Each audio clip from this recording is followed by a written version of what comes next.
J'ai eu la chance d'être invitée l'année dernière au séminaire Economia e Società Aperta à Milan au mois de mai.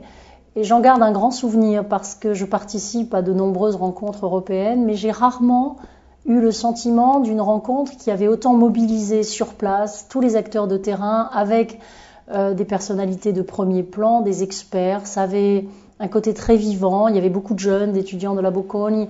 Et puis il faisait très beau et c'était Milan et c'était absolument charmant. Nous essayons de parler des élections françaises. Je ne sais pas si c'était au cœur des débats pour les Milanais et les Italiens, mais en tout cas c'est un grand souvenir.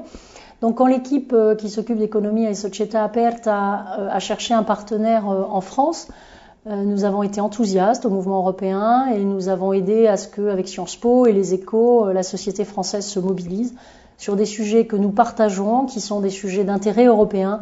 Et c'est beaucoup plus intéressant et fécond de travailler ensemble, de réfléchir ensemble et d'essayer de voir ce qui, dans les deux sociétés, françaises et italiennes, nous réunit, nous sépare et peut-être si nous avons des expériences différentes, d'échanger dessus et d'apprendre les uns des autres parce que c'est ça qui est le plus intéressant dans l'aventure européenne. Donc nous avons retenu 3 thèmes à Paris. Le premier a trait au marché des capitaux. Nous sommes en plein dans l'actualité. Il y a eu la crise des subprimes qui touche les États-Unis et l'Europe. En France, il y a eu une fraude à la Société Générale sur des montants considérables.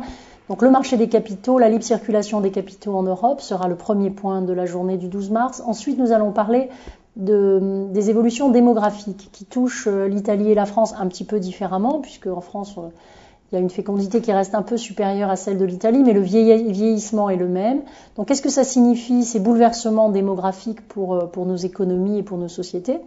Et puis dernier sujet, nous parlerons du marché du travail, du besoin de flexibilité qu'il y a sur le marché du travail, mais aussi de la nécessité de préserver une certaine solidarité, de ne pas laisser tomber les acquis d'années de combats sociaux, parce que c'est assez important aussi que la flexibilité ne pèse pas que sur les plus faibles ou les plus démunis de la société. Voilà les 3 sujets qui nous retiendront donc tous ensemble dans un échange franco-italien qui ne sera pas un échange de façade. Il y a trop souvent de franco-italiens un peu superficiels. Moi, je suis ravie que nous descendions dans le fond de sujets qui, pour nos 2 pays, et au moment des élections en plus en Italie, sont des sujets de premier plan.